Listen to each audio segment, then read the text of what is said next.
and welcome to Bickering Book Reviews. I'm Sarah, And I'm Becky. and today we're talking about The Swan's Daughter by Roshani Chokshi. And I got this off of it was Libro FM. I listened to I the audio. think I got it off of NetGalley too, but that I listened to it off of Libro. I just like the way Libro's audio files are set up better than NetGalley's. Anyway, so this is about Demelza, who is born with her sisters, and they are all like swan-like creatures. Like she doesn't look like a swan, but like there's this swan vibe kind of going on with them. Well, and the sisters can turn into swans because the mom turned into a swan, right? Yeah.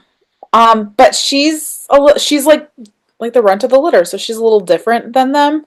Um, and basically her father is trying to seek immortality, and it has been determined that if she dies that he can do that, but there are a couple other steps that need to take place before that. And so she's sent to Prince Eris because Prince Eris is looking for a wife, and so she's kind of entering into this competition. Um, Prince Eris, is cursed. His family is, and that once they find either a wife or the love of their life, they it results in their death. And but then kind of something magical happens, and they are then turned into trees. It's all very interesting. And it's just like kind of a fairy tale story about seeking the love of your life and kind of the curses that are kind of tied into it, and death and intrigue. And um, there are like shapeshifters, and there are kind of talking animals and that kind of stuff. So it's like your classical fairy tale story. So, and I'm not sure about this book. First of all, like the actual language, words on the page, it's beautifully written. Like the actual like combinations of word and turn of phrase.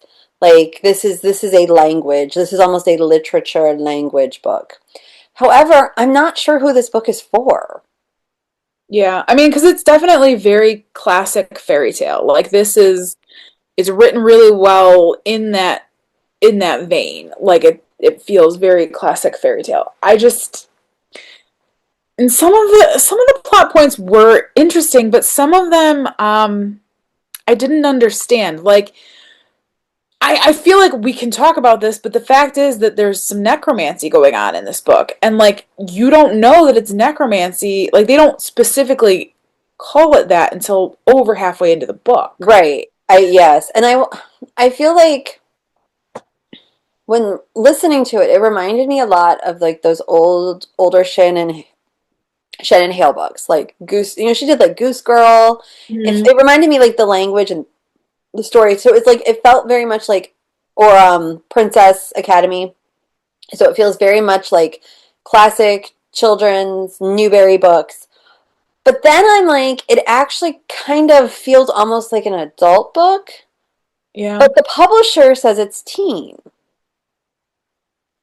Yeah, because I don't necessarily know if this would. I don't know if adults would really, and I don't know. I don't know if it would fit really well in adult. Like, I mean, because there were the other plot point that was really interesting was when they were making their perfumes for themselves. Like that was really interesting, and the dynamic between Eris and his twin sister, like that was really Yes, interesting. I Like I like the feel twin like that sister. was the most interesting part of the book. A lot of Demelza's story was actually kind of, I thought, dry. It was kind of dry. Plus, I told you, like, okay, so, like, the only other time I've really heard the name Demalza was Poldark. Like, literally, when I hear the name, like, in Aidan Turner's voice saying Demelza. And then they describe her, and she's got red hair and, like, pale skin. And I'm like, are we describing Demelza from Poldark? I mean, Yeah. so. Well, and Uh, like I said, it's like hard. Like when I read a book, I'm like, who would I give this to? And you know, and I can think of over the years, there have been specific, particularly like middle grade kids that would be all in on this, but I can't think of anybody like right now in the appropriate age group.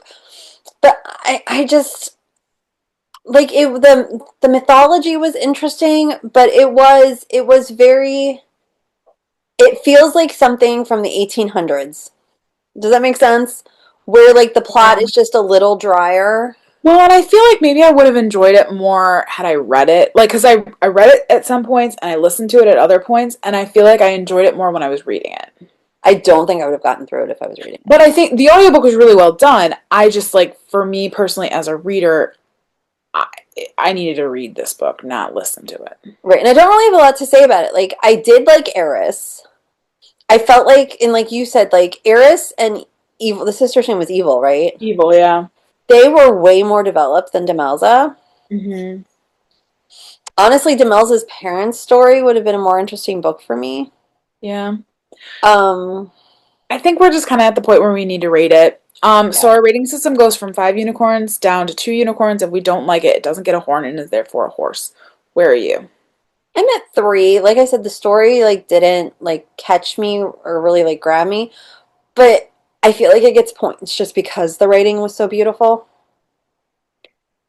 I feel like I'm gonna give it a 2 just because yes, the writing was solid. Like yes, it feels like a classic fairy tale, but I wasn't pulled in by the story. Like it was yeah, it was a struggle. I was bored.